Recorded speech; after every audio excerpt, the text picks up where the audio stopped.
"You don't belong here. Look at him. He's dripping oil on the carpet." The words hit before he even understood they were meant for him. The VIP lounge lights glared too bright, voices too sharp, the polished men in tailored suits turning their smirks toward the single dad who'd stepped 1 foot too far past the velvet divider.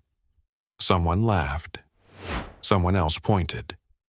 And just like that, the room decided what he was. A stain. A mistake. An inconvenience to their expensive heir. They didn't know the injured CEO would walk in minutes later and freeze the entire room with a salute meant for the very man they mocked. By the way, where are you watching from? Tell me in the comments below, because you're about to see exactly how humiliation flips when truth finally walks into the room. He kept his shoulders steady, even as the last chuckle echoed behind him.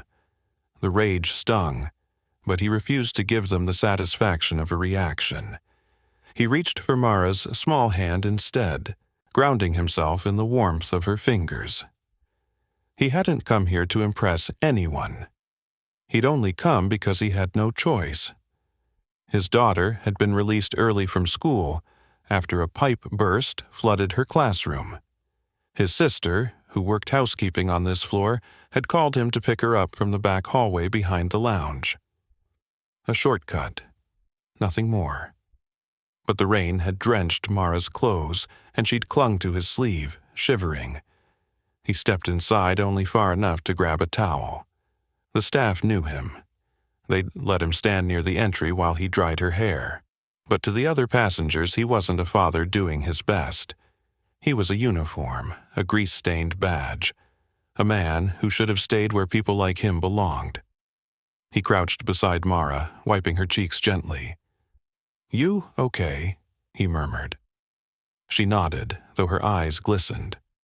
The humiliation had reached her too. And that was the part that hurt. He kept his face calm, controlled. The tone of a man who had seen worse storms and survived all of them.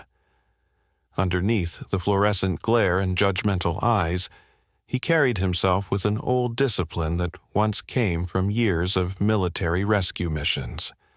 Discipline he never spoke about anymore.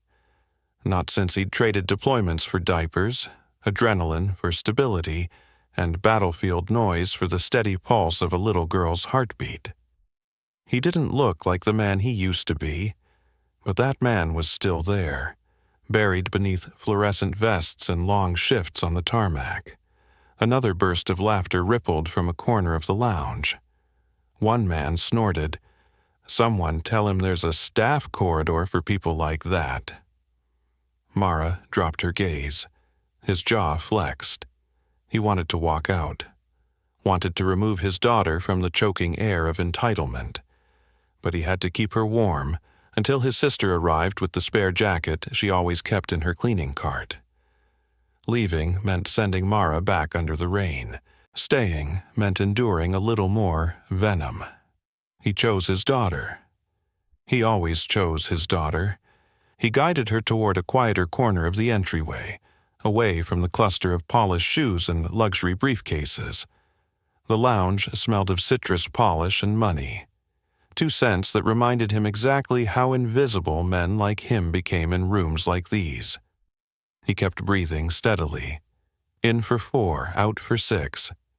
The old grounding technique he learned during field extractions. The one that kept the world from narrowing too fast. Mara shifted closer, her chilled fingers grazing the chain around her neck. A small metal shape peeked from under her shirt.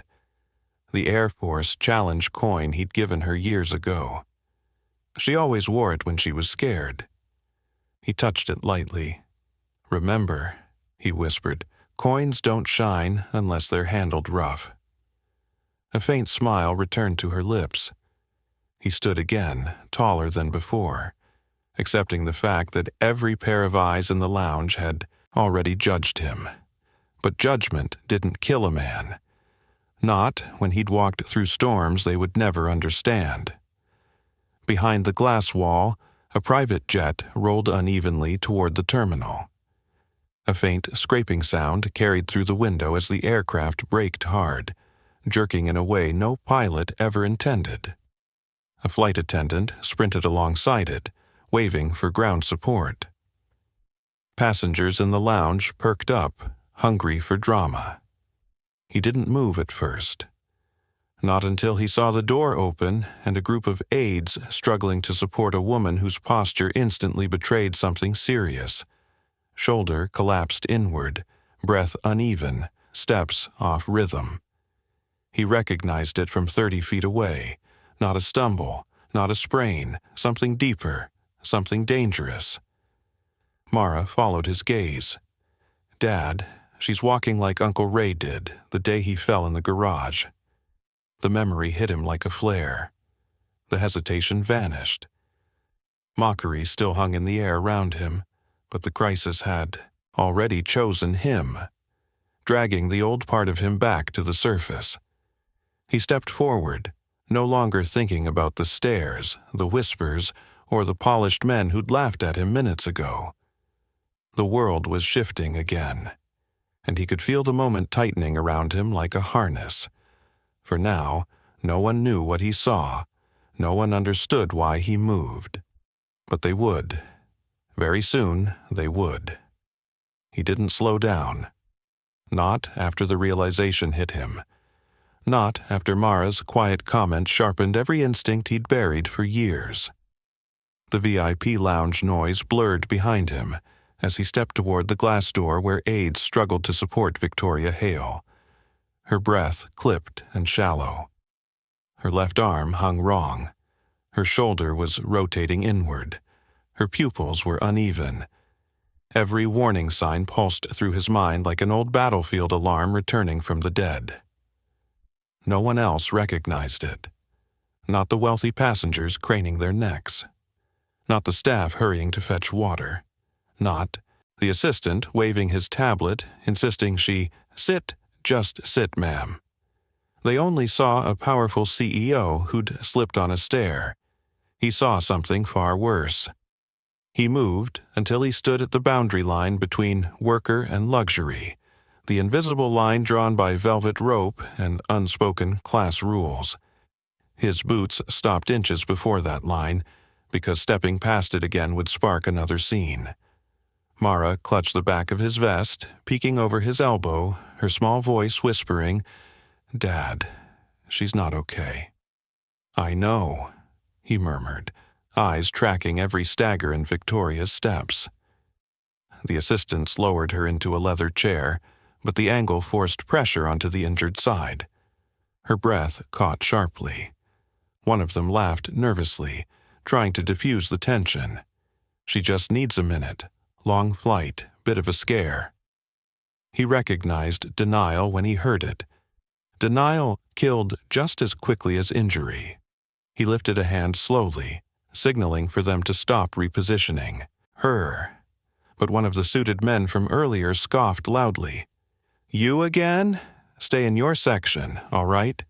They already let you bring your kid in here, don't push it." His jaw locked. He didn't look at the man. He couldn't waste a second on him. Not when Victoria's skin was turning pale, and her breathing was tightening into shallow, fast draws he had seen end in cardiac collapse. Through the glass, rain streaked down, matching the rhythm of his pulse. The old training, buried deep, slid back into place without permission. Assess, prioritize, stabilize.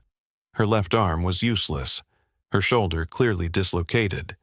But it wasn't the dislocation that worried him. It was her breathing. Hemothorax, maybe pneumothorax. Either way, every seconds-long delay increased the risk. Mara tugged his vest again. "Dad, do something." He lowered his voice gently. "I will." He stepped across the velvet line. Gasps filled the lounge instantly. A few hands flew up as if they could physically shove him backward with their indignation.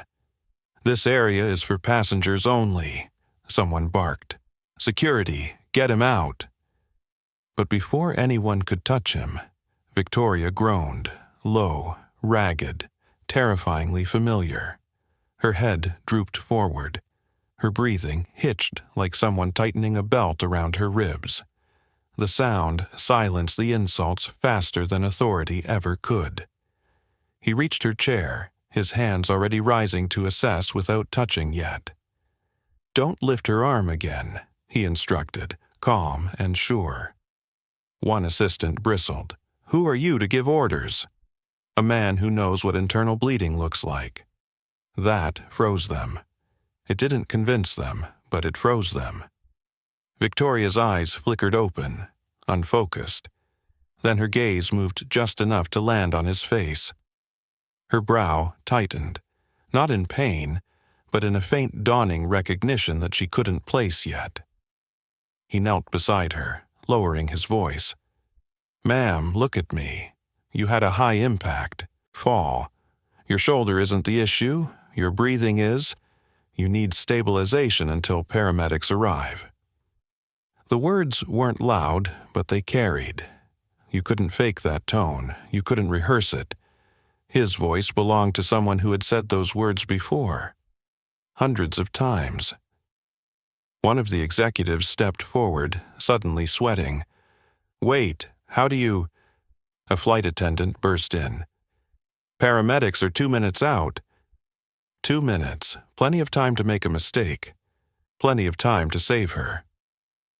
He gently placed a hand near the injured shoulder without applying pressure. He adjusted her angle so her lungs could expand more easily.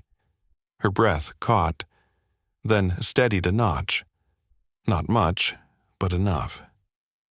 Behind him, he heard murmurs shift in tone. "Does he know what he's doing?" "Looks like it." "Who is he?" He ignored all of it. He kept his focus purely on Victoria. Her breathing pattern, the tension around her ribs, the subtle tremors in her fingers. "Stay with me," he whispered. "Keep breathing with me. Slow, controlled. Don't push air. Let it fall." Something in her posture eased. The pain didn't go, but panic loosened. And when she exhaled shakily, she murmured, "You, that voice?" Mara stepped closer, holding the towel around herself like a shield.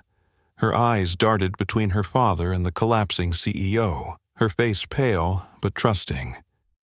One of the passengers cleared his throat awkwardly. Maybe we shouldn't have." He didn't let him finish. "Not now," he said quietly. "This isn't about you." The man shut his mouth instantly. The lounge, so loud moments ago, fell into a near-holy silence. Every soul watching the man they mocked take command. No badge, no title, no authority except the kind earned in moments like these. The glass doors hissed open. Paramedics rushed in with a stretcher. Daniel Cross, the lead paramedic, recognized the stabilization posture instantly. His eyes widened. "Who positioned her like that?" He nodded slightly. Daniel exhaled, half disbelief, half recognition. "Then she's in the best hands she could have had." For the first time, no one in the lounge argued. And suddenly, the single dad they laughed at wasn't just standing there. He was leading. Daniel didn't look away from the stabilization posture. His brows tightened with the kind of recognition that came from years in emergency work. He'd seen sloppy improvisations from panicked bystanders before, but this wasn't that. This was clean, precise, field level. He glanced up at him again. "You positioned her like this intentionally?" He dipped his head once. Nothing more. That tiny confirmation shifted the room's energy. The wealthy passengers who had been so loud earlier now hovered behind the paramedics, silent and stiff, as if afraid any sound might interrupt the invisible authority settling over the scene. Mara stood at his side, towel clutched too, her chest, watching everything with wide, steady eyes. Daniel motioned to his team. "We'll take it from here, but don't move her arm. We'll follow your angle until we can run a scan." The assistants nodded quickly, eager for orders now, no longer clinging to their earlier belief that money or position released them from panic.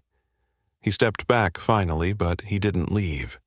His gaze stayed on Victoria as the paramedics began their assessment.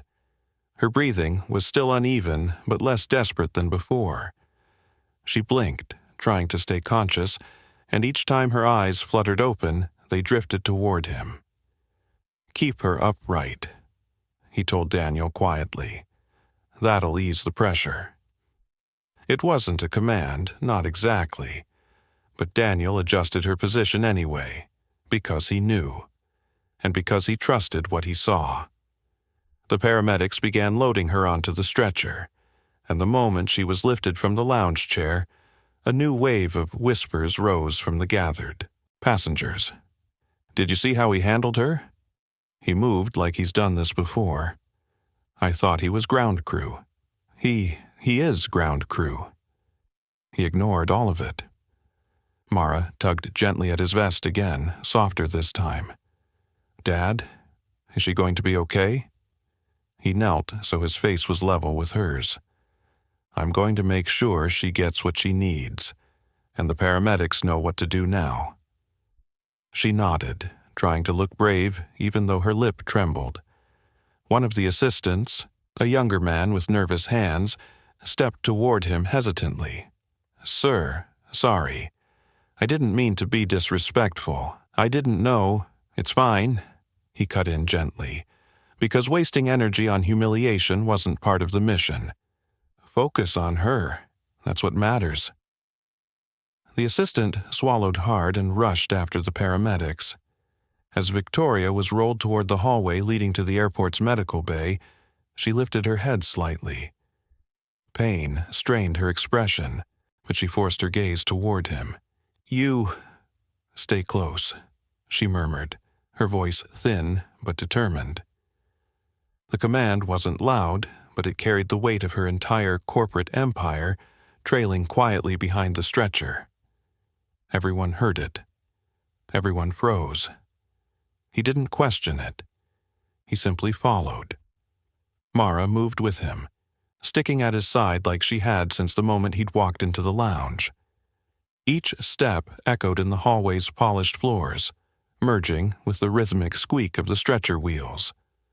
The corridor lights reflected sharply off the metal rails, and the sound of distant gate announcements pulsed through the air like background static. Daniel glanced over his shoulder. "Walk with us. You clearly know what's going on." Another acknowledgement. Another subtle gesture of respect. As they turned the corner toward the medical bay, Victoria's breath hitched again, a sudden spike of pain shooting through her side.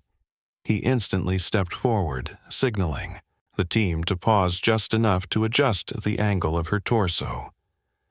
"Her left lung is struggling," he warned. "Shift her slightly. Let gravity help." Daniel complied without hesitation.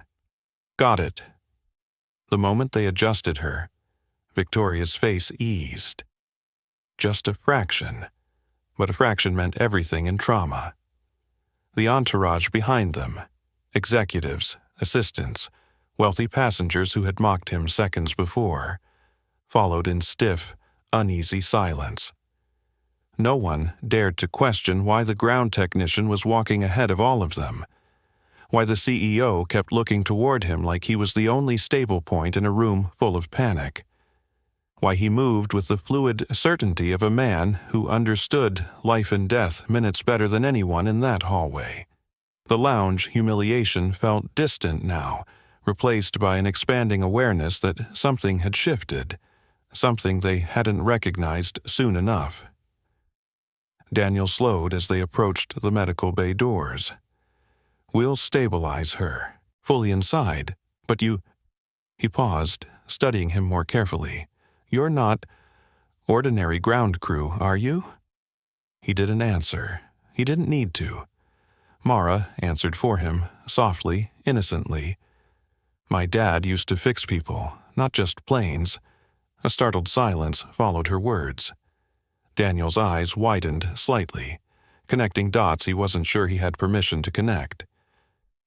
Before he could ask more, Victoria gripped the stretcher rail and forced her eyes open again. She looked directly at him. Then she whispered, barely audible, "It's you, isn't it?" His heartbeat thudded once, heavy, unstoppable. Recognition. A memory stirring. Something she hadn't placed yet but felt. A familiarity in his voice, in his calm, in the way he read her body like a map he'd memorized long ago. He held her gaze, but said nothing. Daniel pushed through the double doors, guiding the stretcher inside the medical bay. The doors swung shut behind them, leaving him and Mara on the edge of the hallway. The same executives who had sneered at him minutes earlier now stood behind him in rigid silence. For the first time all day, no one laughed. No one whispered. No one dismissed him. The shift was only beginning, and they all felt it. The medical bay doors hadn't been closed for 2 full seconds before every executive behind him shifted uncomfortably, as if the silence pressing against the hallway was heavier than the polished marble beneath their shoes. Mara stayed close, gripping the edge of his vest with both hands, peeking through the small glass panes in the doors where Victoria's stretcher disappeared deeper inside. The fluorescent lights hummed overhead. A distant gate announcement echoed faintly. But between him and the crowd, not a single word moved. He kept watching the doors, steady, grounded, waiting for the instinctive inner clock, still etched into him from his Air Force rescue days, to settle. Trauma cases were never predictable, but he knew when he had done what he could. And he'd done it. Behind him, someone cleared his throat. "Sir, about earlier, we didn't know." The voice belonged to the same man who had mocked him for bringing Mara inside the lounge. Now he sounded like a kid caught stealing. "We misread the situation." He didn't turn. "Focus on hoping she stabilizes. That's what matters right now." The man swallowed whatever apology he had planned and stepped back. Mara tugged gently. "Dad, do you think she'll be okay?" He knelt slightly so she could lean against his arm. "She's in good hands now. The paramedics know what to do, and I'm right here if they need me." She nodded, but her wide eyes stayed fixed on the doors. The executives, stripped of their earlier arrogance, shifted in awkward clusters. Checking phones they weren't really reading, adjusting jackets that didn't need adjusting, glancing at him only to look away instantly. The velvet rope that had separated him from them moments ago might as well have been ash now, burned away by the reality of crisis. Footsteps echoed from the far end of the corridor. Daniel returned first, his gloves half removed, his expression carrying the taut control of someone still deep in triage mode. He approached with purpose, but without urgency. The first sign things had stabilized, at least in the immediate sense. "How is she?" he asked quietly. Daniel exhaled. "Holding steady. Your positioning kept her breathing from crashing. Without that angle, well, let's just say we'd be having a different conversation." Mara's grip tightened. He placed a calming hand on her shoulder. One of the executives stepped forward nervously. Is she conscious?" "Drifting in and out, pains high, but she's responsive." Daniel looked past the executive to him again. "She keeps asking for the man who stabilized her." The hallway froze. The wealthy passengers exchanged wide-eyed looks. Even the ones who had tried hard not to stare before now stared openly. That kind of request, from a CEO whose name carried international weight, was not something anyone in the airport hierarchy took lightly. He stood slowly, steadying Mara with him. "If she needs something, I'll come." Daniel nodded, but his voice dropped lower.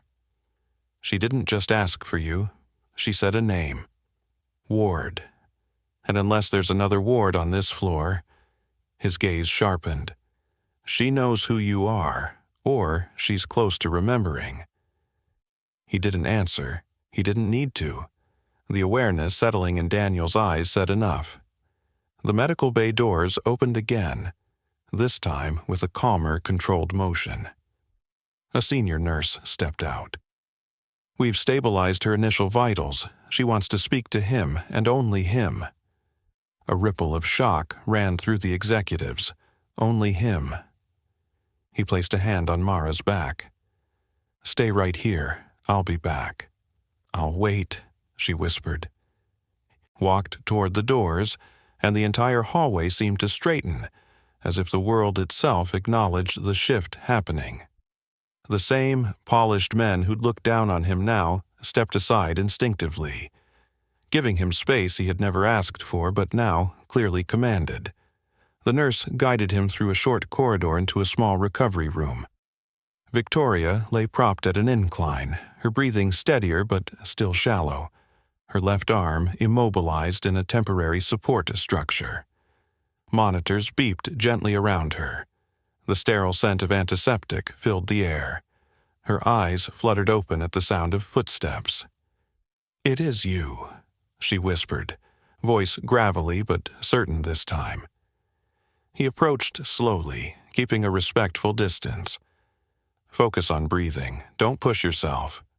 She studied him with a kind of stunned clarity. "Years ago. Desert base. Extraction under fire. You were there." A breath, then another. "You pulled my father out when everyone else thought the ridge was going to collapse." He didn't flinch. "I did my job. You saved his life," she corrected softly. The recognition wasn't loud, wasn't dramatic, but it was real, powerful and threaded with gratitude deeper than the wound she carried now. She shifted slightly, wincing. "I knew I recognized your voice. The calm. You had the same tone then." Her gaze swept over his uniform, the reflective vest, the worn gloves clipped to his belt, the oil-smudged fabric.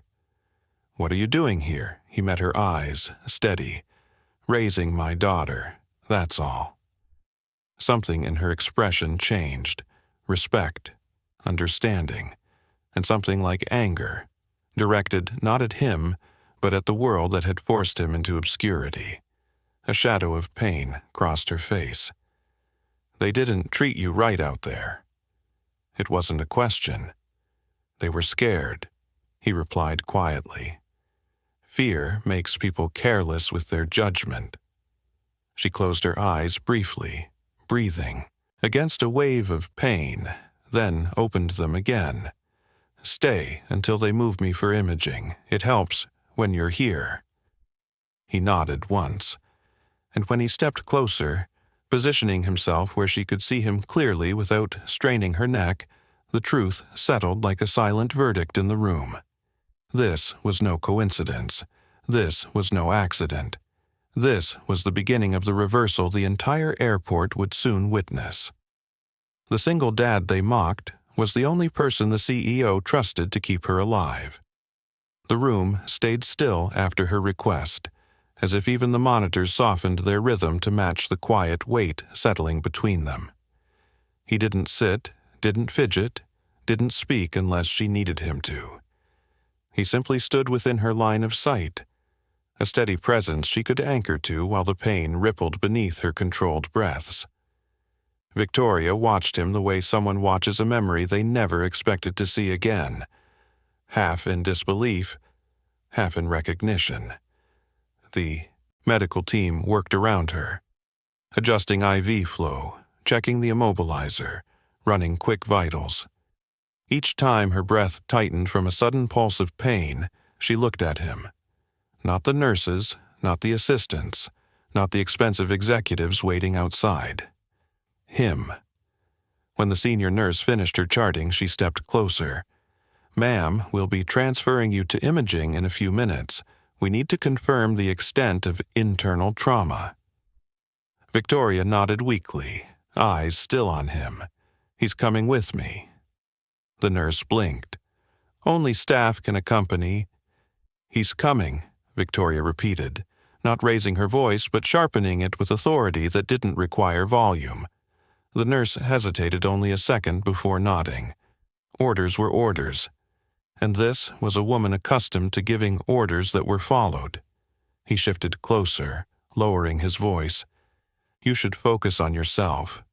Don't worry about me." She exhaled slowly. "That's the thing. I am focusing on myself, and right now, I need the one person in this building who actually understands the severity of what's happening." He didn't argue. There was nothing to argue. She wasn't clinging to him out of fear. She was choosing him out of knowledge. 2 orderlies entered with the transfer gurney. They moved carefully, preparing to shift her from the initial stretcher onto the imaging transport bed. But the moment they touched her injured side, her breath hitched sharply and her skin blanched. "Stop!" he ordered instantly, stepping forward before he could think. The orderlies froze mid-motion. Even the nurse stiffened. He leaned in, scanning her posture, noting every minute shift in her breathing. "Angle her differently. You're compressing the wrong side. Support from the right. Let gravity relieve, not worsen, lung pressure." The nurse adjusted quickly, replicating his instruction. The orderlies followed. The moment the pressure eased, Victoria's breath steadied again. A quiet gasp escaped her lips, not from pain, but from relief. The nurse looked at him, almost embarrassed by her earlier confidence. "Thank you, we weren't seeing it." He nodded once. "It's okay." Behind them, the door opened, and one of the executives stepped inside, hands twisting nervously. "Ma'am, the board is asking for updates. They want to know—" Victoria's eyelids fluttered open, her expression sharpening despite her pain. "Tell the board I'm unavailable, and tell them the only reason I'm conscious right now is because he—" She angled her chin toward him. "Intervened before any of you realized what was wrong." The man's lips parted, but nothing came out. He nodded quickly and backed out of the room. Daniel returned next, wheeling a portable monitor. "Imaging is ready for her," he said, then glanced at him. "We'll take her down the long hallway, fewer bumps." Victoria breathed out slowly. "He's coming." Daniel nodded. There wasn't a hint of resistance this time. The orderlies secured the straps gently, every movement now shaped by the earlier lesson. When they began rolling her toward the door, she looked at him again, searching, grounding, recognizing. He walked beside the gurney with Mara following quietly at a distance, towels still draped around her shoulders. The hallway lights glowed against the floor tiles, each step a soft echo of shifting power. Assistants, executives, and bystanders parted as they approached, forming an unspoken corridor of respect. He wasn't invisible anymore. He wasn't the uniform they mocked anymore. He was the man the CEO trusted with her life. As they moved, Daniel spoke quietly. "You trained in pararescue, didn't you?" He didn't answer. "It makes sense," Daniel continued. "That posture you used, nobody improvises that unless they've done it in the field." Mara walked closer, hearing every word. Pride lit her eyes. Victoria's voice broke the silence. "He didn't just do it in the field. He saved my father's life under collapsing terrain. He carried him out when the ridge was breaking apart." Daniel's steps faltered. "You mean this is the ward? The ward?" He sighed softly. "That was a long time ago." "Not long enough," Victoria murmured. "Skill like that doesn't disappear. It adapts. It waits." They reached the imaging chamber where a radiology technician prepared the scan. The room buzzed with cold fluorescent light and the metallic hum of machines. Before the transfer, Victoria reached for his wrist with her good hand. Her grip was weak but intentional. "Don't go far," she whispered. He lowered his head slightly. "I won't." When she was moved into the scanner, the technicians closed the protective barrier, but her gaze stayed on him until the door slid shut. Beside him, Mara slipped her hand into his. "Dad, they're all listening to you." His chest tightened. They're listening because someone needed help. "But they weren't listening before," she said softly. He exhaled. "People see what they want to see, until something forces them to look again." And today, they were looking again. He could feel the shift in the air, quiet but real. The reversal hadn't happened yet, but it was coming. The humiliation he'd endured minutes earlier was already unraveling, soon to be undone in front of every person who thought they understood who he was. The imaging chamber hummed steadily behind the closed door, its mechanical pulse vibrating faintly through the hallway floor. Mara stood beside him, her hand woven into his, her towel slipping slightly from her shoulders as she leaned closer to the protective window. Executives hovered several feet back, trying and failing to hide the fact that they were quietly watching him more than they were waiting for the results. He kept his posture steady, the way he had during long extraction waits years ago. Feet planted, shoulders square, breathing controlled. His instincts remained on alert, tracing every faint sound coming from the room, listening for a shift in the technicians' voices, waiting for the familiar rhythm of urgency that followed bad news. Nothing yet, nothing alarming, nothing unexpected. Daniel returned, glancing at his tablet. "They're completing the last pass. We'll have results in a minute." He hesitated, then lowered his voice. "She asked for you again, through the intercom. She calms faster when you're here." Mara's eyes flicked up to him with quiet pride, a small, knowing smile. He gave her hand a gentle squeeze. One of the executives, tall, expensive suit, nervous fingers, approached cautiously. "Sir, Mr. Ward, right? We just wanted to say that earlier. We made assumptions, wrong ones. And if there's anything we can do now, you can wait," he said calmly, "and let the medics work." The man's mouth closed instantly. The technician inside raised a hand, signaling the end of the scan. The machine powered down with a low whir, followed by the protective barrier retracting. Daniel stepped forward to receive the preliminary update. He listened to the technician, nodding with growing focus. Then he came straight toward him. "It's what you suspected," Daniel said quietly. "Partial pneumothorax and a developing hemothorax. Shoulders fractured too, but that's secondary. Stabilization prevented deterioration. If she had been positioned wrong earlier—" He didn't finish the sentence. He didn't need to. Everyone in earshot understood. The executives stared at him with expressions that had evolved from discomfort to respect, tinged with disbelief. "Is she conscious?" he asked. "Barely, but she keeps asking if you're still here." Daniel gestured. "We're taking her to a private observation room for the next phase. She requested you accompany. The transfer." He nodded, motioning Mara to stay close. "You'll walk with me. Stay on my right." She nodded, adjusting her towel and stepping beside him with a determination far older than her years. The technicians opened the imaging chamber door, and the stretcher emerged.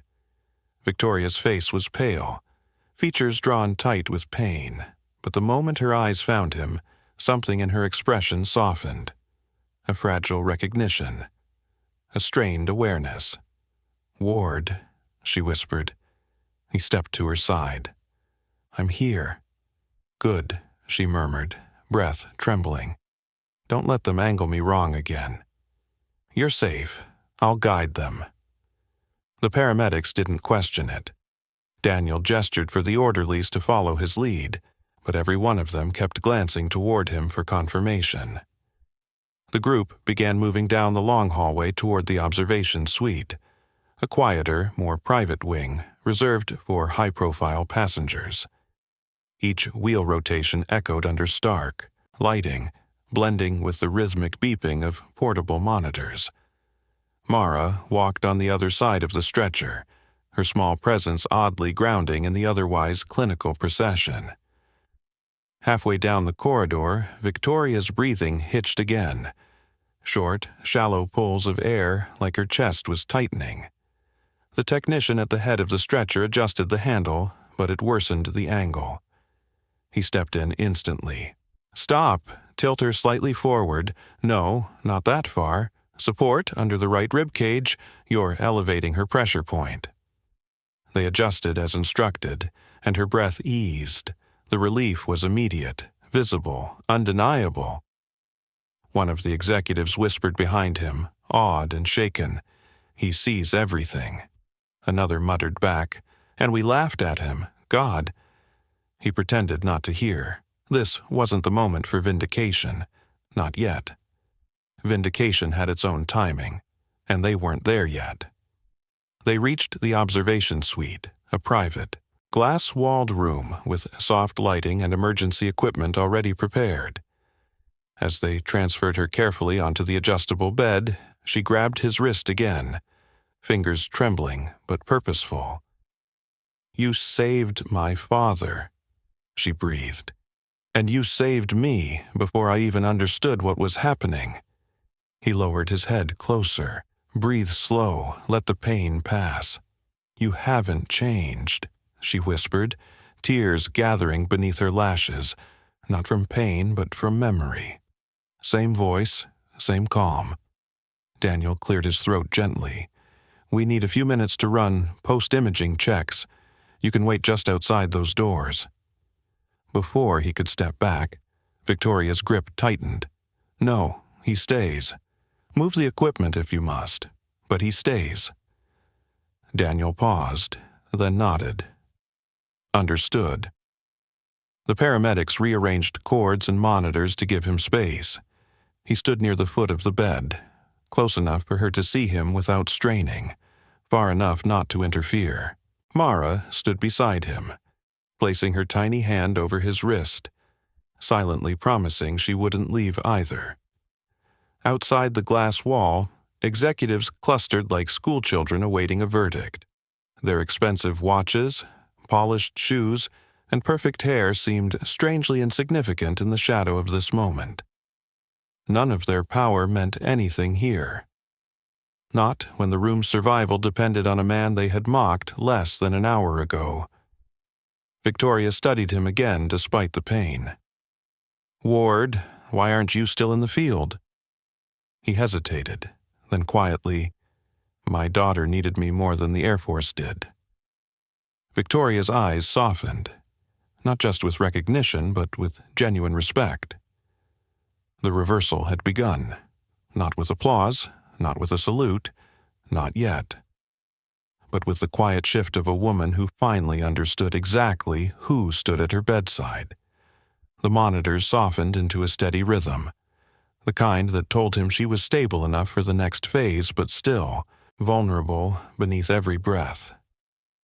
Victoria watched him from the observation bed, her eyes clearer now, not because the pain had lessened, but because her mind had caught up to what her body already knew.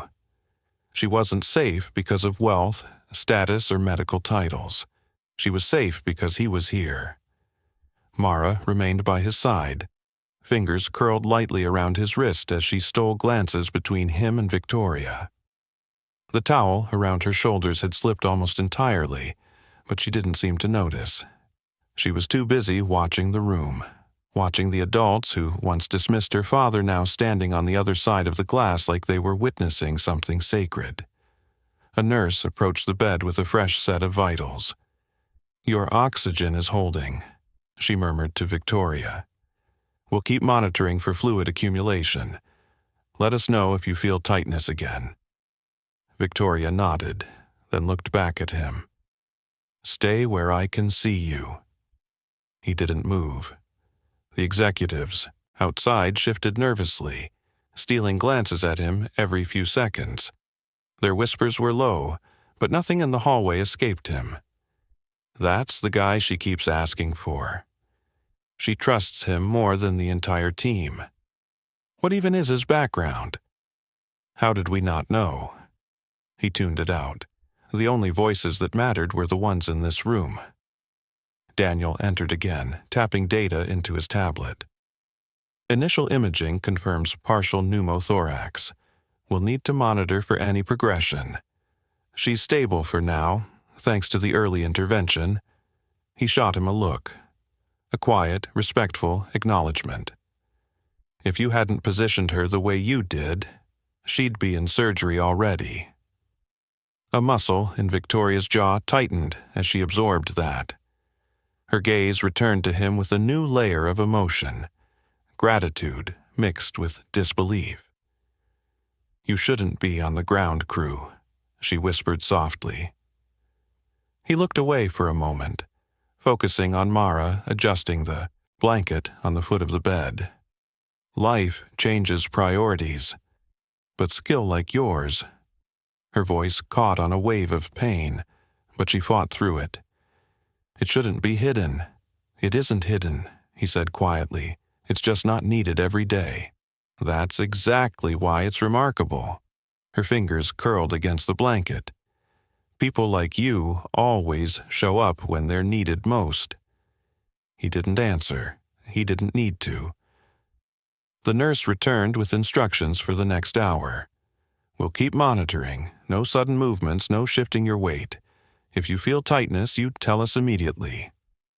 Victoria nodded again, but her eyes didn't leave him. When the nurse stepped out, she swallowed carefully. Ward, how long has it been since the Air Force? He didn't flinch. 9 years. She let out a slow exhale. And you've been here, doing this work, all that time?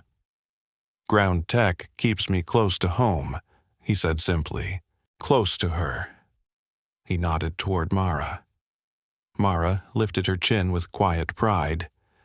Victoria's expression softened, the CEO's steel slipping to reveal something more human. Your daughter. She looks at you like you hung the moon. He allowed the faintest hint of a smile. She's the reason I left the field. Your father saved mine, she whispered. So, I suppose this is full circle, isn't it? He blinked once. Your father. Victoria studied him, searching for how much he remembered. General Hale, desert extraction, the ridge collapse. You were the last one to pull out. The memory flickered. Dust clouds, collapsing shale, shouting, the weight of a man slung across his shoulders. But he didn't show it. He simply nodded. I was there, he said quietly. Her eyes glistened. He talked about you for years, the man who carried him out when everyone else thought he'd die. He always said he owed his life to a rescuer named Ward. She paused, letting the significance settle. And now I owe mine. He shifted slightly, uncomfortable with the intensity of her gratitude. I didn't save your life. I just bought you time. That's what saving a life is, she whispered. Before he could respond, another tremor of pain rolled through her side. She winced, gripping the sheets. He immediately stepped closer, not touching her, but positioning himself where she could focus on him. Breathe through it, he said. Slow. Don't fight the pain, guide around it. She followed his voice like it was a rope pulling her through the wave. Her breaths steadied. Her eyes cleared. Her gaze locked onto him again, this time with something sharper. Tell me something, Ward. He waited. Why didn't you tell anyone who you were? Because it doesn't matter. It does to me, she countered. He didn't respond. Outside the glass, executives watched the exchange with stunned silence. They weren't seeing a rescuer and a CEO. They were seeing roles reversed, power bending toward humility, arrogance dissolving into awe. Mara shifted closer when the pain receded. Dad? She whispered. She listens to you the way your old friends used to." He brushed a hand lightly over the top of her head. "She just needs calm. Anyone would." Mara shook her head gently. "Not anyone. You." The room fell quiet again. The hum of machinery. The faint echo of footsteps in the hallway. The soft rise and fall of Victoria's chest. Then, after several long seconds, Victoria said the quietest thing of all. Something that carried more weight than any order she had issued in her entire career. "Ward, don't go far. I don't want to do this without you." He nodded once, grounding himself, not as ground crew, not as a forgotten rescuer, but as the man she trusted to keep her alive. And somewhere outside that glass, every person who laughed at him earlier felt the shift settle like judgment on their shoulders. The reversal wasn't complete yet, but the world was already turning. The room felt different now, not because the pain had eased, but because something fundamental had shifted in the air. Victoria lay propped slightly upright, her breaths still shallow yet more controlled, her gaze fixed on him with a steadiness that cut through the sterile haze of the observation suite. Her words still lingered. "Don't go far. I don't want to do this without you." He remained exactly where she could see him, silent, steady, the way he had stood for stranded pilots and wounded soldiers years ago. But this time, he wasn't in a desert. He wasn't in a collapsing ridge. He was in an airport medical bay, his daughter standing at his side, towel barely hanging from her shoulders, watching him like he was the anchor of the world. Outside the glass wall, the cluster of executives hovered with uneasy reverence, eyes fixed on him, whispers dying in their throats. They had watched humiliation turn into authority, watched arrogance melt into dependence. Now they watched a CEO in pain cling to the presence of a man they had laughed at. A nurse re-entered with updated vitals. Her breathing's holding, but we'll need to reposition her again soon. Pressure's building slowly. She glanced at him for confirmation she shouldn't technically need from someone outside the medical team. Yet she waited anyway. He nodded. "Tilt her right, elevate slightly, don't compress her ribs." The nurse followed instantly, not a hint of resistance. Victoria's face eased just a fraction as her lungs expanded more comfortably. She swallowed, cleared her throat carefully, then looked straight at him. "You're the only one who keeps the pain from spiraling." "It's not me," he said quietly. "It's the position. Anyone could do it." Mara whispered, "No, they couldn't." He didn't argue. Daniel stepped inside next, carrying 2 sets of medical updates. "We're monitoring fluid accumulation. It's slow, but it's there. If it increases, we'll need intervention." He hesitated before adding, "For now, she's stable because of the earlier response."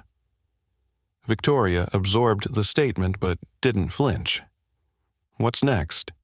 "We'll reevaluate in the next hour." Daniel glanced at him.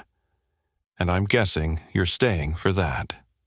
"I'm here," he said simply. Victoria closed her eyes momentarily, relief smoothing the tension in her features. When she opened them again, the gratitude behind them was unmistakable. "Ward, stay where I can see you." "I'm not going anywhere." The room quieted.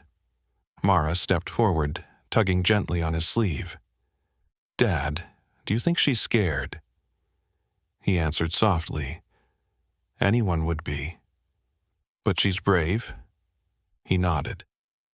"Bravery isn't not being scared, it's being scared and still breathing through it." Victoria managed the faintest hint of a smile. "You always did talk like that," she murmured, "even back then." The executives outside pressed closer, their earlier bravado stripped clean. They didn't try to enter, they didn't interrupt. They simply watched the scene unfold as if witnessing something far more personal than they'd earned the right to see. Then the door opened again. A woman in a corporate blazer, a senior board liaison, stepped quietly into the room. "Ma'am, the board has convened virtually. They want to know your condition. They're asking for your direct report." Victoria's eyes hardened. Not cruelly, decisively. "Tell them I will speak to them when I'm ready, and tell them the only reason I'm speaking at all right now," she turned her head slightly toward him, "is because of him." The liaison froze, stunned. Understood, and she left without further question. Another wave of pain rippled through Victoria's side. She inhaled sharply. Instantly, his posture shifted. "Focus on me," he said softly. "Look at me." Her eyes locked onto his like a lifeline. "Slow, controlled. Don't tighten your chest. Let the air fall, not push." Her breath steadied again. Her muscles unclenched. Her pain receded to something survivable. The nurse stared with open awe. "How are you doing that?" "Pain responds to calm," he said simply, "and she knows I won't let it spiral." A soft knock sounded against the glass. An airport staff member hesitated, then signaled timidly. "Sir, the lounge guests wanted to say they're sorry for earlier." He didn't turn. "We can talk about that later." Mara stood a little taller. She didn't say anything, but her pride radiated through her small frame like sunlight pushing through fog. Then Daniel approached again. "We'll need to transfer her for a more detailed assessment. It'll be a slow move. We can avoid another episode if we follow the right angle." Victoria whispered, "He's guiding." It wasn't a request, it was an instruction. He stepped forward. "Let's move her on my count, not yours." The team obeyed without hesitation. He placed his hand lightly on the side rail, never touching her, never overstepping, simply positioning himself where she could see him. "On 3, he said. 1, 2, 3. They lifted, tilted, shifted. Every motion synced with his voice. Victoria exhaled slowly, eyes locked on him until the pain settled. The nurse whispered, "She stabilized because of you again." He didn't answer. He kept his focus on her breathing. And as they moved her out of the suite, and the executives stepped back to make space, one truth settled over every witness like a quiet verdict. The man they laughed at was the man keeping their world from falling apart. At the door, he added the natural CTA, low but steady. "If you've stayed with us this far, make sure you're subscribed so you don't miss how this unfolds next." The reversal had begun, and every step forward would make it impossible for anyone to forget who he really was. They moved slowly down the corridor, every wheel rotation syncing with his steady cadence. Victoria was upright just enough to ease the lung pressure, her breaths shallow but controlled, her eyes fixed on him the way a drowning person watches the hand pulling them toward the surface. Mara walked tightly at his side, fingers curled around 2 of his, matching his pace like she'd been doing it her entire life. Behind them, the executives trailed like shadows, quiet, timid, stripped of the arrogance that had filled the VIP lounge an hour earlier. They didn't dare step ahead. They didn't dare speak. They simply watched the single dad they mocked become the one person capable of keeping their CEO alive. At the entrance to the extended care wing, Daniel stepped ahead to prep the room. "We've arranged a monitored observation unit," he said, his voice carrying an undertone of respect he no longer tried to hide. "She'll be more comfortable there, and we've cleared the area. No unnecessary personnel." He nodded once. He appreciated it, even if he didn't say so aloud. Victoria's breathing tightened again as the stretcher turned into the quieter hallway. A short, restrained gasp escaped her, But before anyone else could respond, he stepped closer and angled his body so she could see him clearly. "Look at me," he said gently.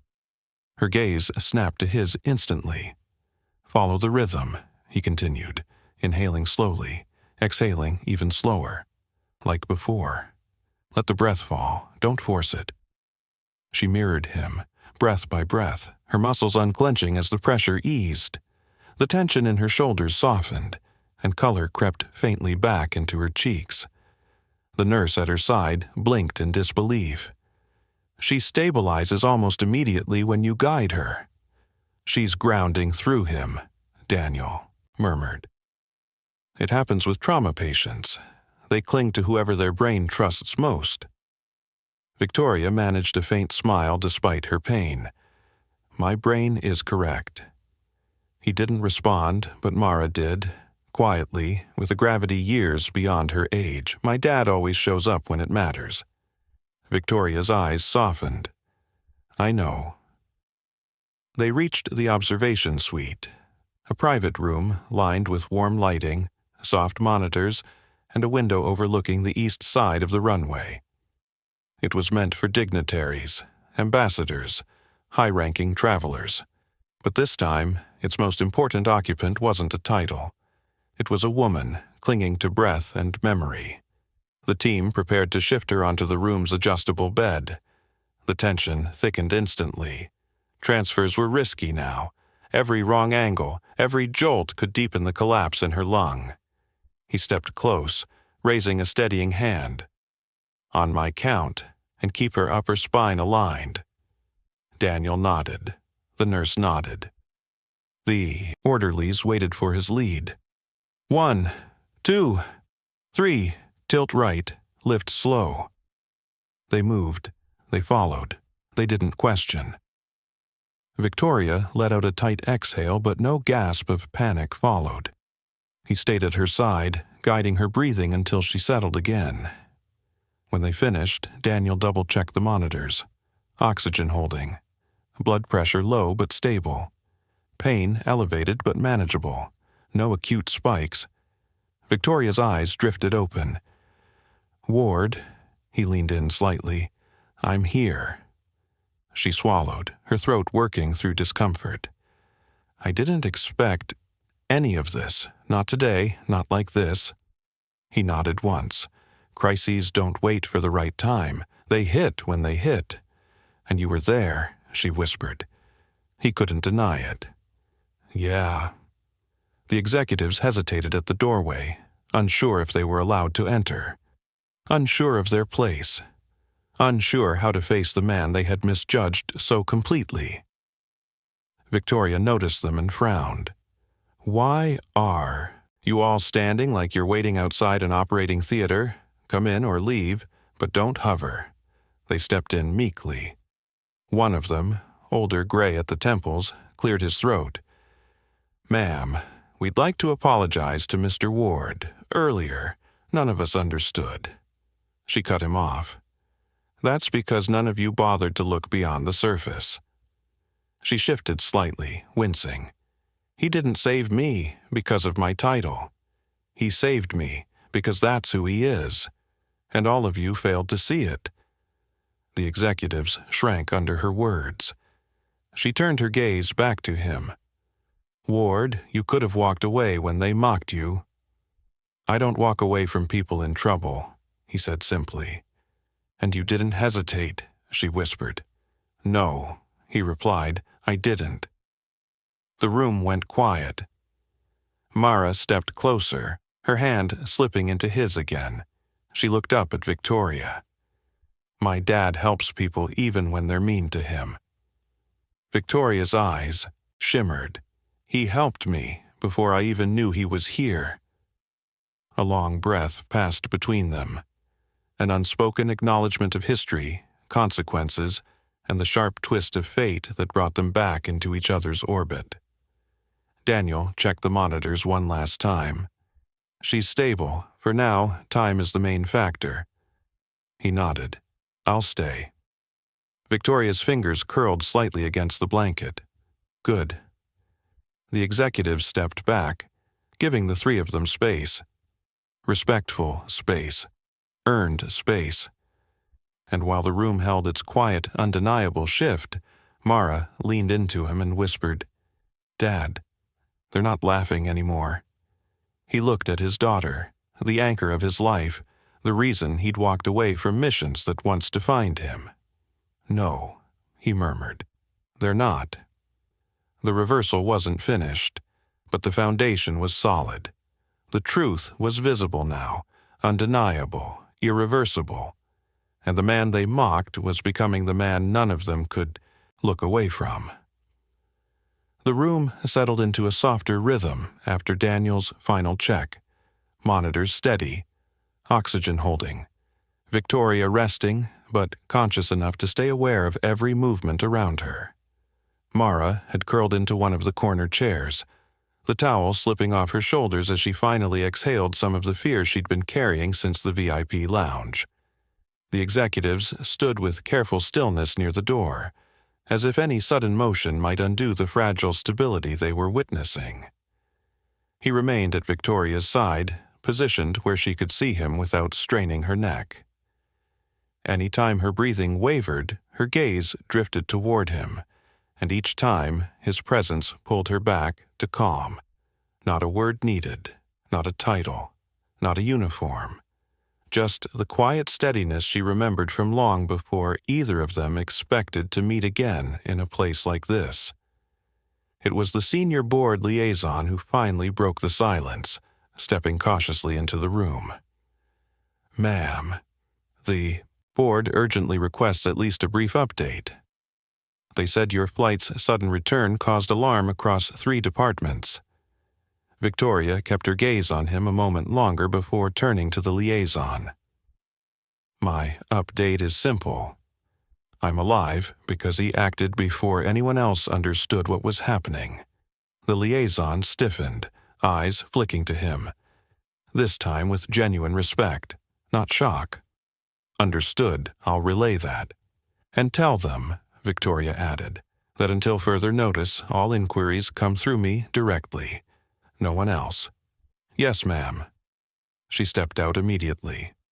The door closed behind her, leaving another heavy pause behind.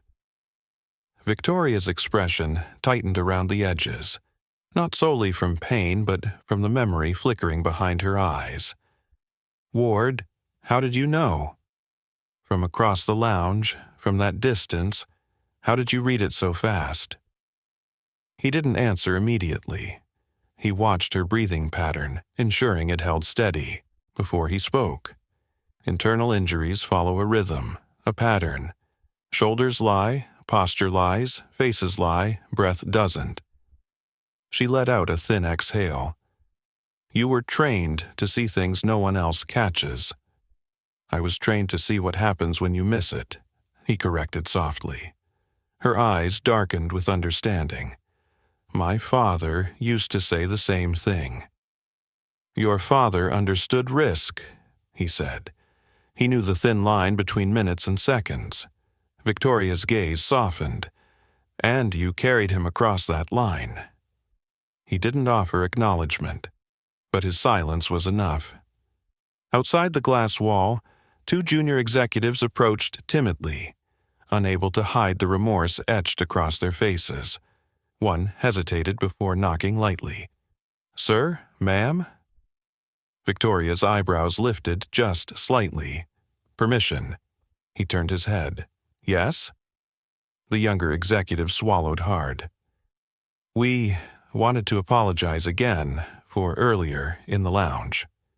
His partner shifted nervously. "We misjudged you badly. You were just trying to help your daughter." He watched them for a moment, letting them sit in their discomfort. Mara peeked up from the chair, her eyes narrowing slightly in her father's defense. "There's nothing to discuss right now," he said evenly. "Focus on her recovery. That's what matters." The executives nodded quickly, retreating toward the hall. Victoria let out a faint huff of breath. "If I weren't attached to monitors, I'd fire half of them for how they treated you." "You don't need to do that," he replied calmly. "No, she said, voice stronger now. "But I want them to understand what they almost cost me." A sharp pulse of pain rippled through her, and her breaths tightened again. Instantly, he stepped closer, grounding her with the same steady cadence as before. "Eyes on me. Don't brace. Let the breath fall, slow, controlled." Her chest eased, the tension drained. "You're the only one who can do that," she whispered. He shook his head. "Anyone could if they knew what to look for." Her eyes held his. "But they don't. And you do." A nurse entered quietly to adjust the monitor leads. "We're seeing minor fluctuations, but nothing dangerous yet. Keep still and let the stabilization hold." Victoria nodded, then turned back to him. "Ward, what did you do after you left the force? Before ground crew?" "Freelance repair work, mechanical adjustments, whatever kept me home in time to pick her up." He nodded toward Mara. "He gave up everything to raise me," Mara said softly from the corner. Victoria absorbed that, her expression shifting, surprise, respect, and something like regret. "Your daughter must be proud." Mara answered before he could. "I am." The room warmed slightly with the honesty of it. A few minutes later, the nurse re-entered with another update. "We'll need to elevate her slightly for better lung expansion, but we'll follow your method. It keeps her from slipping into distress. Move slow," he instructed. "Shift weight from the right." The team obeyed. Each adjustment kept Victoria's breathing steady, each motion guided by him rather than by the textbooks or protocols the staff usually relied on.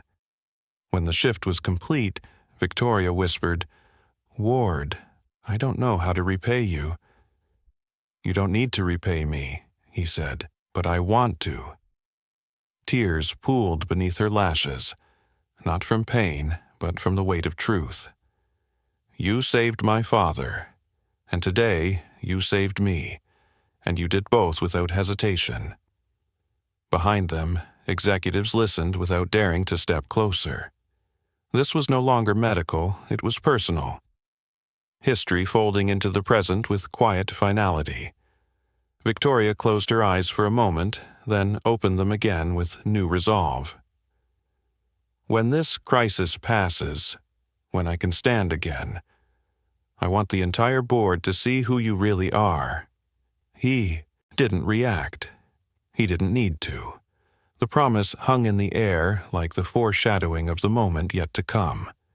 The moment that would happen back in the lounge, in front of everyone who had doubted him. The salute was coming. The public reversal was inevitable. The world had already begun shifting in his direction. The quiet determination in Victoria's eyes lingered long after her words faded. The monitors kept their steady rhythm, a soft electronic heartbeat echoing the fragile stability she clung to. Mara had curled again in the corner chair, but she wasn't sleeping. She watched him with a careful, observant calm, as if she knew something big was about to happen, something that involved the entire room holding its breath. Outside the glass, the executives waited in fragile silence. Their postures were rigid, their expressions tight, their earlier arrogance replaced with an uncomfortable awareness. They had misjudged the only person holding their world together. Even through the barrier, they kept glancing toward him, not with curiosity, but with something closer to reverence. A nurse stepped inside with a clipboard. "Her vitals have stabilized enough for transfer back to the lounge for temporary recovery. The hospital wing is full, and they'll need space for incoming flights." She hesitated. "She'll be monitored continuously, of course, but we'll have to move her." Victoria opened her eyes at that. "Ward is coming with us," she said before anyone else could speak. The nurse nodded immediately. "Naturally.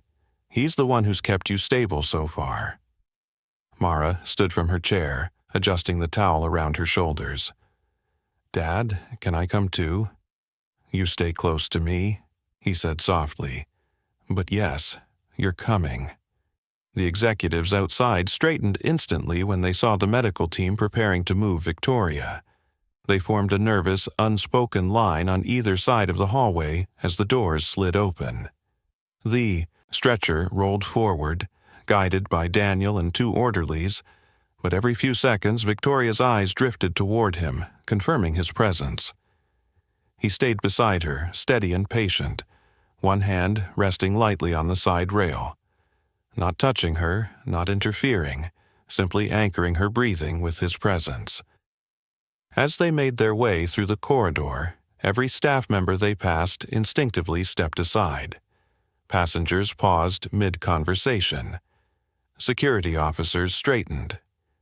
Even at a distance, people sensed the gravity of the moment.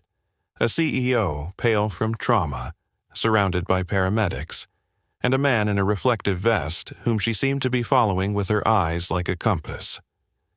When they reached the entrance to the VIP lounge, the tension thickened. The same opulent space that had moments earlier been filled with laughter at his expense now stood silent, almost reverent. The wealthy passengers who had mocked him before now lowered their gaze, unsure whether to apologize or disappear. The air felt charged, electric with unspoken guilt. Victoria sensed the shift. Her breathing tightened slightly. She turned her head toward him. "Ward, stay close." "I'm right here," he murmured. Daniel stopped the stretcher in the center of the lounge so the team could reposition her. "We'll need to angle her as before. Same guidance, Ward." He stepped into position. "On 3, 1, 2, 3. Lift right, slow tilt." They followed perfectly. Her breath stayed steady. Her face relaxed. It was quiet, too quiet. Every eye in the lounge clung to him. Then something subtle shifted. Her breathing steadied again, but her expression changed, not because of pain, but because memory finally locked into place. Recognition sharpened behind her eyes, deep and absolute. She knew him fully now, not just as a rescuer today, but as the man from years ago, the man who had carried her father out of hell. Her voice was soft, but it carried. "Ward?" He leaned in slightly. "I'm here."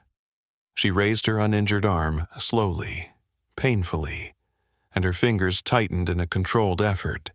She pointed directly at him. Every head in the room turned. The entire lounge went silent, breathless, waiting. He froze, not from fear, but from the weight of that old reflex, the one drilled into him through years of service. Victoria inhaled, gathering strength. And then, with a slow, deliberate motion that commanded more authority than any boardroom speech she had ever given, she saluted him, crisp, precise, the salute of someone acknowledging not a worker, not a technician, but a superior. Gasps rippled through the lounge. Mara's eyes widened with awe. Daniel's jaw tightened in respect. Executives stared as if the floor had vanished beneath them. Victoria held the salute, and then she spoke, voice steady despite the tremor of pain. "This man saved my father's life. He saved mine today, and you," her eyes swept the lounge, "mocked him." No one moved.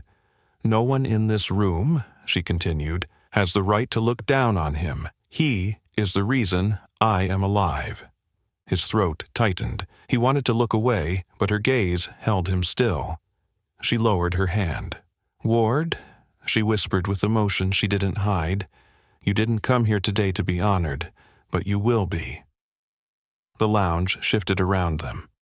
Every face changed, every stance softened, every arrogant posture melted into remorse or respect. He didn't speak. He didn't need to. Mara moved closer and slipped her hand into his. "Dad," she whispered, eyes shining. "They finally see you." He exhaled slowly. The reversal was no longer building. It had arrived, complete, undeniable, witnessed by all. And for the first time that day he allowed himself to feel it. Not pride, not triumph. Just quiet, long overdue dignity flooding his chest like steady breath finally returning home. The silence after her salute was unlike anything the lounge had ever held. Thick, heavy, reverent. It lingered in the air long after Victoria lowered her hand. Mara stood beside him, her small fingers curled tightly around his, as if anchoring herself to the moment unfolding in front of her. Executives shifted uncomfortably, each one wearing some version of embarrassment, regret, or dawning clarity. They weren't looking at a ground crew worker anymore. They weren't looking at a man in a reflective vest or oil-stained boots. They were looking at the person their CEO had just publicly honored, someone she trusted with her life. The nurse approached cautiously. "We should settle her into the recovery area now. She needs to rest. Minimal movement." Victoria nodded, though her eyes remained on him.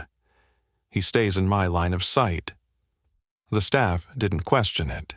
Daniel readjusted the stretcher rails. "Ward, guide us one last time." They prepared to move her to the extended recliner chair at the edge of the lounge, the only safe spot available until the ambulance team arrived to take her to a full facility. He took his place beside her, the now instinctive role he'd slipped into since the moment she stumbled out of the jet. His voice came low, steady. "On my count. 1, 2, 3, tilt right, lift slow." The team moved. She stabilized. Her breath found its rhythm again. A ripple of awe passed through the small crowd. Mara let out a breath she didn't realize she'd been holding. "Dad? You did it again." He glanced at her with the faintest smile. She did most of the work. Victoria's lips curved. "Don't lie to her. You've been the difference every step of the way." Once she was settled, the medical team stepped back. Victoria adjusted slightly, careful not to strain anything, then lifted her gaze to confirm he was still there. "Ward?" Her voice was soft but certain. "I owe you my life. Twice, if we count my father. That's not something I forget." "You don't owe me anything," he said quietly. "I disagree," she replied, her tone firm, despite her weakened state. "And so will the board once I'm back on my feet." He shook his head. "This isn't about recognition." "No," she said, "it's about truth, and truth deserves a place at the table." The executives stood frozen. None dared interrupt. None dared look away. She continued, "Every one of you saw him differently today. You saw who he really is, a man who stepped in when trained professionals froze, a man who risked everything without hesitation, a father who protected his daughter and, in the same breath, protected me. Not a single lounge member breathed too loudly. He deserves respect, not because of what he did here today, but because of who he is." Her voice softened. "And because people who carry that kind of quiet courage are the ones we never see until everything goes wrong." He glanced around. Their faces were changed. Some humbled, some ashamed, others simply stunned. Mara tugged lightly on his arm. "Dad, they're listening." He looked at her, his entire world condensed into a pair of brave, earnest eyes, and felt something settle in his chest. Not pride, something steadier, something earned. The airport manager approached with hesitant steps. "Sir, if there's anything you or your daughter need, food, a private waiting room, transportation, we'll provide it." He shook his head. "We're fine here." The manager swallowed. We're sorry, for earlier." Mara stepped forward boldly. "Next time, be nicer. You never know who someone is." Her words hit harder than any lecture could have. Victoria smiled softly. "She's right." The lounge doors hissed open. Paramedics entered with a portable unit, ready to transfer Victoria to a downtown hospital for a full thoracic evaluation. Daniel briefed them quickly, making sure they understood her condition. One of the paramedics looked at him with subtle admiration. "You did good work," the medic said quietly. That positioning saved her lung from fully collapsing. He nodded once, just doing what was needed. They secured Victoria to the transfer stretcher. Before they moved her out, she reached for his hand. He stepped closer, letting her grip his fingers. "Ward, thank you. For today. For before. For everything." He didn't squeeze back. He just let her hold on until the painkillers made her fingers loosen. "You're going to be fine," he said. "Let the doctors take it from here." Reluctantly, she let go. As the paramedics guided her toward the exit, she kept her eyes on him until the doors closed behind her. The lingering silence slowly thinned. Executives dispersed. Staff resumed their duties with newfound respect. The lounge no longer felt hostile or suffocating. It felt humbled. Mara slipped her hand into his again. "Dad, are you okay?" He exhaled, slowly. "Yeah, I am." She leaned her head against his arm. "She saluted you, in front of everyone." He nodded gently. "She remembered who I was." "No," Mara whispered. "They remembered who you are." He looked toward the window, where the runway lights blinked against the gray afternoon sky. Somewhere in his chest, old weight finally lifted. Years of being unseen, overlooked, underestimated. For the first time in a long time, he felt whole. And as they stepped out of the lounge, every person they passed moved aside respectfully, not because he demanded it, but because he'd earned it. He didn't need applause. He didn't need titles. He had his daughter's hand in his. He had done what mattered. And that was everything. If you felt this journey, hit like and subscribe. Your support helps stories like this reach more people who need them.